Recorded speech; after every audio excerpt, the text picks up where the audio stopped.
umucamanza muri sentare yungururizwamo imanza yigijeyo rubanza rw'umumenyesha makuru Dieudonné Niyonsenga bakunda kwita Cuma Hassan mu rubanza ushinjacyaha mu muregamwo ivyaha byo gukora no gukoresha inyandiko mpimbano. Eric Bagira ubusa niyo nkuru dufitiye. Umunyamakuru Dieudonné Niyonsenga uzwi nka Cuma Hassan yagejejwe mu cyumba cy'urukiko yambaye impuzankano y'iroza iranga abafungwa. Yararinzwe bikomeye n'abacungagereza abohesheje amapingu ku maboko. Umwitegereje mu gihagararo no kwisura arakomeye, ariko ibyo avuga ku mibereho ye yo mu munyururu byo byumvikanisha ikinyuranyo. Nta munyamakuru wari yemerewe gufata amajwi cyangwa amashusho mwiburanisha. Nyuma yo kwibutsa iby'itegeko riteganya kuri iyi ngingo, umucamanza mu rukiko rw'ubujurire yategetse gufatira telefoni z'abanyamakuru mbere yuko atangira iburanisha kugera rirangiye. Niyonsenga yavuze ko gereza afungiwe itamworohereje gutanga imyanzuro isubiza ku by'ubushinjacyaha bwanditse mu bujurire. Yavuze ko icyemezo cy'urukiko rukuru cyategetse ko ahita afatwa agafungwa cyamugizeho ingaruka zikomeye. Yavuze ko abagiye kumuta muri yombi bamusahuye ibikoresho bye by'akazi n'ibya kampani Shema TV abereye umuyobozi. Cyuma avuga ko afunzwe ku mpamvu za politiki. Niyonsenga yabwiye urukiko ko afungiwe ahantu yise mu mwobo. Ati iyo mpabonye nibaza icyo naba naragomeyeho iki gihugu. Yavuze ko afungiwe mu kato ka wenyine ahantu habi hamuteye kurwara umugongo. Cuma Hassan yavuze ko yota izuba isaha imwe ku munsi kandi ko byamuviriyemo ubuhumyi. Mu magambo ye yavuze ko hari n'abantu bahekuye igihugu bafunzwe neza. Avuga ko aho afungiye nta nyamaswa yahafungirwa. Umunyamakuru Niyonsenga yabwiye urukiko rw'ubujurire ko inzego z'umutekano zamufashe zimufunga mu buryo bunyuranije n'amategeko. Umunyamategeko umwunganira Gatera Gashabana yakunze gutsimbarara ku nzitizi yo gusaba ko Cuma Hassan yafungurwa by'agateganyo yisunze ingingo z'amategeko areba imanza z'inshinjabyaha. Gatera Gashabana yibutsa ko inzitizi y'ifungwa ry'agateganyo itangirwaho urubanza rwaba rugeze kandi umucamanza agategekwa kuyifataho icyemezo mbere y'urubanza mu mizi. N'inzitizi urukiko rwamwangiye ko ayisobanura kuko yunganira yasabaga gusubika urubanza ku mpamvu z'uko nta ntege afite zo kuburana. Urukiko ruvuga ko umunyamategeko Gashabana yatanze inzitizi atererewe bituma n'uruhande baburana rutabasha kugira icyo ruyisubizaho mu nyandiko. Ubushinjacyaha buhagarariwe na Bwana Faustin Mutunzi buvuga ko bwatunguwe n'inzitizi yazanywe na Gatera Gashabana, bwavuze ko butiteguye kugira icyo bwayisubizaho busaba umwanya uhagije wo kwitegura. Umushinjacyaha yasobanuye ko niba hari amakosa yabayeho mu kujya guta muri yombi Cuma Hassan byabazwa babikoze amategeko akabibaryoza ku giti cyabo. Umunyamategeko Gashabana yavuze ko kuba ubushinjacyaha butiteguye gusubiza ku nzitizi y'ifunga n'ifungurwa ry'agateganyo ari uburenganzira bwabwo. Avuga ko iyo ageze kuri gereza bimugora kumuhuza n'uwo yunganira. Asobanura ko gereza ifatira inyandiko zose zijyanye n'urubanza ku buryo bigoye ko habaho ibanga ry'akazi n'uwo yunganira. Umunyamakuru Niyonsenga yabwiye urukiko ko afite imyanzuro yakoze isubiza y'ubushinjacyaha ariko gereza yanze kumufasha kuyigeza ku rukiko mu buryo bw'ikoranabuhanga.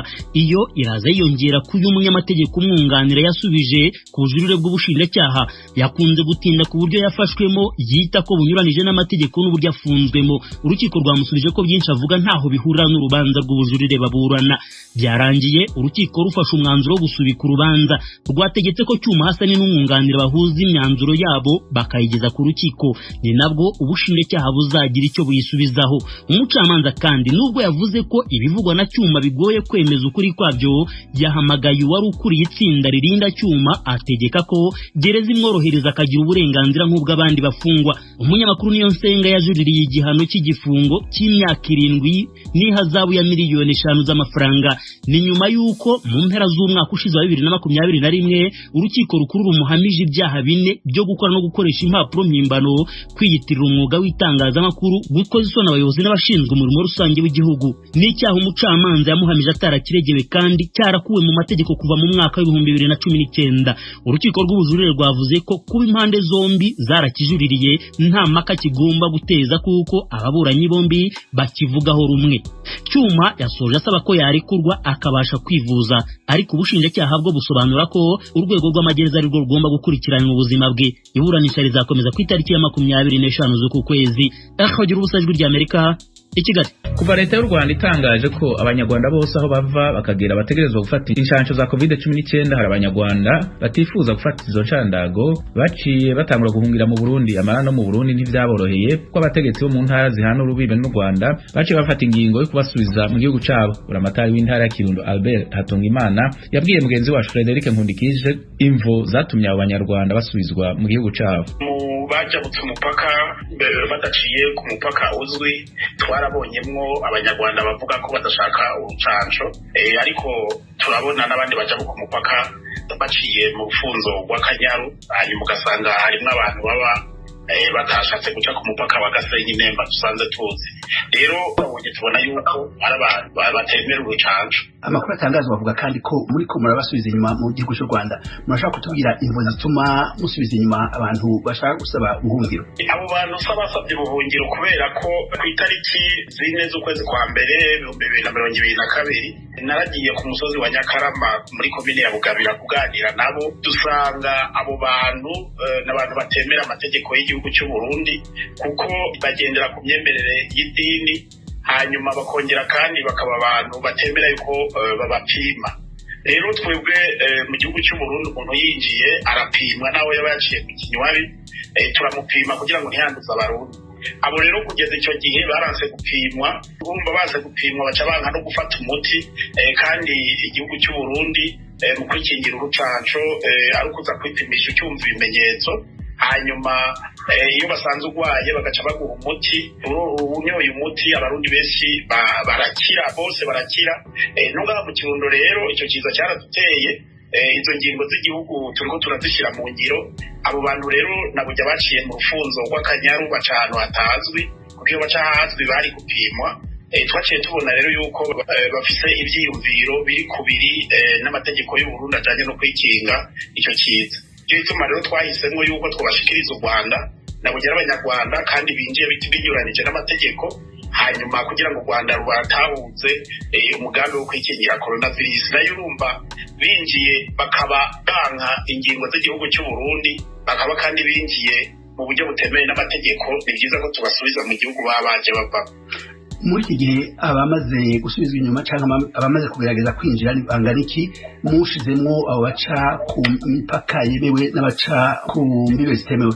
Abo twabonye twaganiriye kandi banse no kwipimisha bashika 14 bamwe twabahaye intara y'amajepfo kuko niyo baje bava muri district ya Nyanza abandi twabacishije ku mupaka wa Gasenyi Nemba. Mu by'ukuri sukubagira ubuhungiro mugabo iki kiza ni kiza cy'isi yose isi yose yarafashe ingingo igihugu cyose cyarafashe ingingo zijanye no kwikingira coronavirus. Mu Burundi rero mu ngingo zafashwe baduhimiriza leta y'u Burundi duhimiriza nuko umuntu acumva ibimenyetso yipimisha nuko umuntu wese yinjiye igihugu cy'u Burundi yipimisha. Abo bantu rero baravyanse ku mugaragaro imbere y'abamenyesha makuru imbere y'abajeje umutekano n'imbere ya buramatari. Dushobora dufata ingingo rero yuko twabashikiriza igihugu baje bava mu kugira ngo babatahuze yuko tudashobora kwakira abantu bari kubiri n'amategeko y'igihugu cy'u Burundi. Muri iki gihe tuvugana hari ababandanya kugerageza kwinjira mu Burundi bahunze izo ntandago mu Rwanda. Oya twebwe tumaze kugira urugendo ku mutumba wa Nyakarama muri komine ya Bugabira aho binjirira baciye mu kiyaga mu rufunzo duhanira ku rubibe n'u Rwanda uruzi Kanyaru. Twarabaganirije turamarana amasaha ashika 4 turagiranira n'inama n'abene gihugu baho hanyuma mwabo twarasanzemwo abana hanyuma turabwira bavuga kuko bavuga yuko n'ubundi mu rufunzo hariyo abandi hanyuma turabwira telefone bababwire yuko mu Burundi bariko baraza nawe nyene bafashe ingingo yo gupima abinjira. Rero ucanka kupimwa urumva ko tudashobora kukwemera ko winjira mu bene igihugu b'abarundi basanzwe ata coronavirus ihari. Twebwe rero ngaha mu ntara ya Kirundo icyo kiza hariho abo twagitoye bari ku muti kandi barakize mugabo muri komine ya Bugabira nta mwene gihugu n'umwe agwaye iyo coronavirus. Byumvikana ko rero nabo boba bariko barashaka kwinjira boba bariko barashaka kuza kutwandukiriza bene igihugu ivyo rero urumva ko tudashobora kuvyemera. Mu majambo make cyane gose no mu gusozera ikiganiro izindi ngingo intara yanyu iri kwirafata kugira ngo eka hamwe n'izindi ntara zihanuriwe n'u Rwanda kugira ngo ntihagire ababandanya kwinjira batemera ko barinda gupimwa umugera wa corona.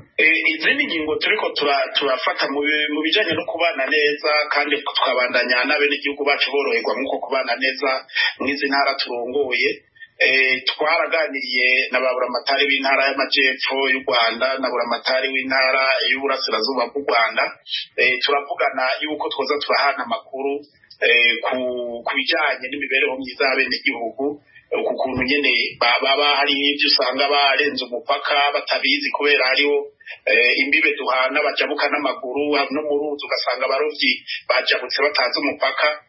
Twaravuganye ko tuza turahanahana amakuru. Turavugana rero n'iki kibazo twarakivuganye ko na buramatari w'intara y'amajepfo aravuga yuko mu by'ukuri no mu Rwanda nabo nyene atagahato karimwo bariko barababwira bipimishe gushaka kwabo cyane bagende gutora urucanco kurusha kushaka kwabo. Tukumva rero ko no mu Burundi urucanco ruriho mugabe Burundi rutogwa n'umuntu abishatse. Rero mu ngingo turiko turafata, ingingo ya mbere niyo gukurikirana abinjira badaciye ku mupaka uzwi n'amategeko, kuko yinjiye agaca yinjira mu bene gihugu adapimwe, agaca cyane bamubona akanka gupimwa. Murumva yuko ngaha kiba ari ikibazo gikomeye cyane.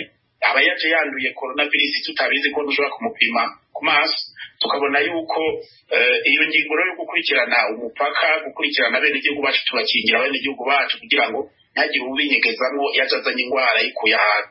Ikindi tubahimiriza uwo bava mu Rwanda akaba ashaka kwinjira mu gihugu cy'u Burundi aje gutembera cyane afise izindi vaje mu gihugu cy'u Burundi, igihugu kiragendwa yoca ku mipaka izwi.